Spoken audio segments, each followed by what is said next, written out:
She didn't leave because she stopped loving you. She left because she thought you'd fall apart without her. And somewhere deep inside you, you're afraid she was right. That fear, that quiet, devastating fear, and is what this video is about. Not the breakup, not her, but the version of you that's been waiting on the other side of all this pain. The version she never prepared herself for. If this is your first time here, subscribe before this video ends, because the final lesson in this script may permanently change how you see yourself, your worth, and why the most powerful thing you'll ever do is nothing at all. There's a moment after she leaves when the silence becomes unbearable. You check your phone not because you're waiting for a message, but because holding it feels like holding something real. You replay conversations. You look for the moment it broke. You run the story 100 times hoping a different ending appears. It doesn't, and that's not weakness. That's not failure. That is what it feels like to have actually cared. But here's what nobody tells you about that silence, and it isn't empty. It's full. Full of who you're becoming. Full of the version of you she'll one day realize she walked away from.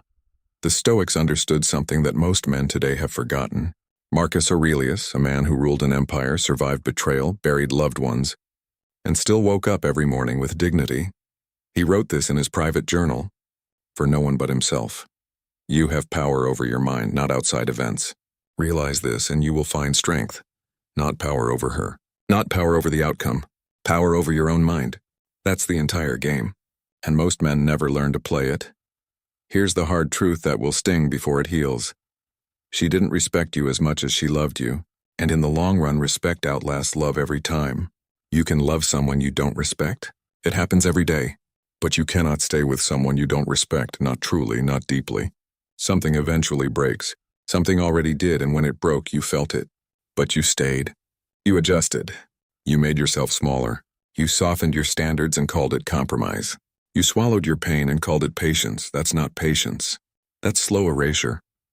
Marcus Aurelius warned against this, and not in the language of relationships, but in something deeper. He wrote about men who betray themselves trying to avoid discomfort. Men who bend so far toward others that they forget what it felt like to stand straight. The tragedy isn't that she left. The tragedy is that you started disappearing long before she did. Now let's talk about something that lives in the psychology of every person who has ever walked away from something real. Regret is slow. It doesn't arrive the day after. It doesn't knock on your door in the first week while she's out distracting herself with noise and new faces. Regret arrives quietly months later, sometimes years later, when the distraction fades and the stillness returns. When she's lying awake next to someone who doesn't make her feel what you made her feel. When she's in a moment that would have been perfect with you. When she realizes that what she had wasn't ordinary, and ordinary is all she's found, since that moment will come. But here is the Stoic power move, the part that separates the men who heal from the men who merely survive. By the time that moment comes, you will no longer need it. Read that again. By the time she realizes what she lost, you won't need her to realize it, because you'll have done something she never expected. You'll have gone silent. Gone inward, gone to work, not to make her regret it, not to prove anything to her, but because you finally chose yourself completely without apology, without performance. And that is the most terrifying thing she can ever witness. There's a concept the Stoics called amor fati, love of fate. Not tolerating what happens to you, not surviving it, loving it, welcoming the pain as the exact catalyst you needed to become who you were always supposed to be. What if the ending wasn't the wound? What if the ending was the door? Most men stand at that door in grief, staring backward. They haunt the relationship like a ghost who doesn't know the house has already changed. They send messages that expose the hunger. They reach out and call it just checking in. They track her life through mutual friends and carefully timed social media glances. Every one of those actions says the same thing. I still need your validation to feel like I'm enough. And she feels that. Women always feel that. It doesn't make her stay. It confirms why she left. The Stoic move, and the real one, is silence. Not the silence of someone who has given up. The silence of someone who has decided. The silence of a man who has finally, quietly, turned his attention back toward himself. That kind of silence is not empty. It's the loudest thing in the world. Let's go deeper into human psychology for a moment because this is where most men get lost. Attraction is not logic. It never has been. You cannot reason your way back into someone's desire. You cannot write the right message, have the right conversation, or make the right gesture and reverse the tide. The human mind is not moved by effort. It is moved by perceived value. And value is never communicated through chasing. It is communicated through stillness. Think about the most magnetic people you've ever encountered. There's something they all share.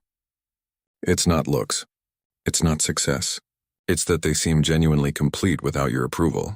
They're not waiting for you to validate their worth. They're not adjusting themselves to your preferences.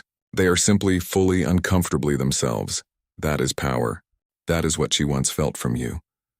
And what she'll slowly realize she sacrificed. When you chase, you confirm her decision. When you go silent, you create doubt. Not manipulative doubt, real doubt. The kind that comes from watching someone you expected to crumble instead quietly rebuild. The kind that arrives when she checks your profile and finds not desperate posts about pain, but evidence of a man in motion.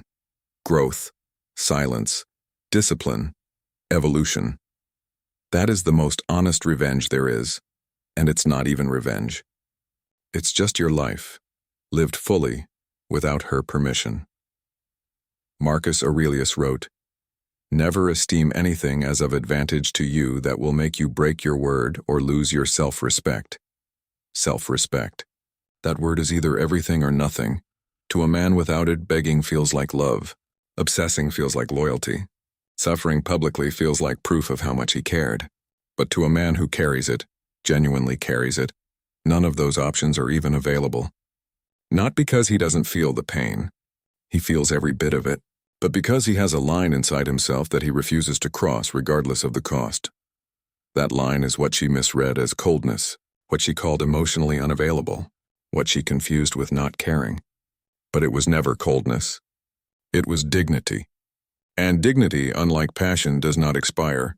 She will one day understand the difference. By then, the door will be closed. Here's the question you haven't asked yourself yet, and it's the most important one in this entire video. Why would you take her back? Not as a rhetorical challenge. As a real, honest, uncomfortable question.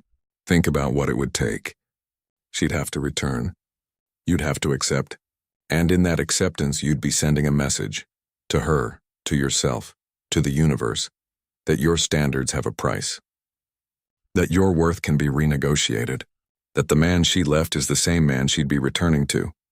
But he isn't. The man who went silent. Turned inward, stopped performing, stopped shrinking, stopped waiting. That man is not available for return to what was. He has moved past the version of the relationship that existed. He has graduated from a lesson that cost him more than he expected and taught him more than he could have imagined. Not taking her back isn't cruelty. It isn't revenge. It isn't even a decision, really. It's simply the natural result of a man who finally respects himself too deeply to go backwards, and that realization that you have grown beyond the return is the most stoic thing you will ever feel. In his meditations, Marcus Aurelius wrote something that has echoed through centuries for a reason.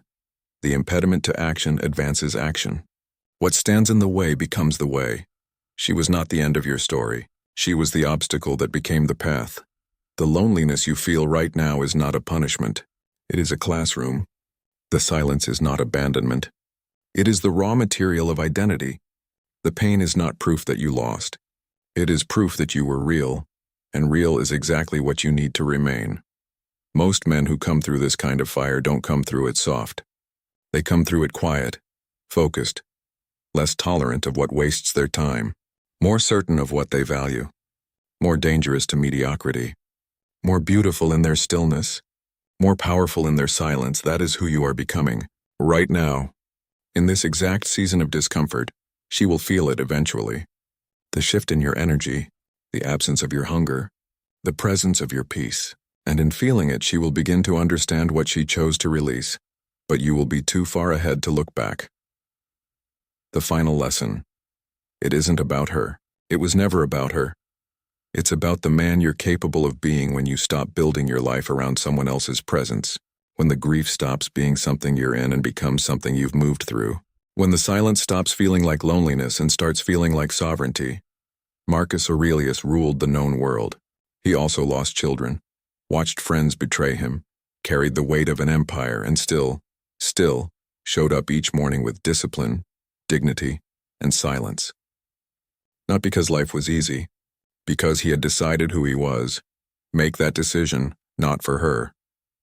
Not even to prove something to yourself, just because you were built for more than waiting, more than hoping, more than shrinking, more than a version of yourself that only exists in relation to someone who chose to leave.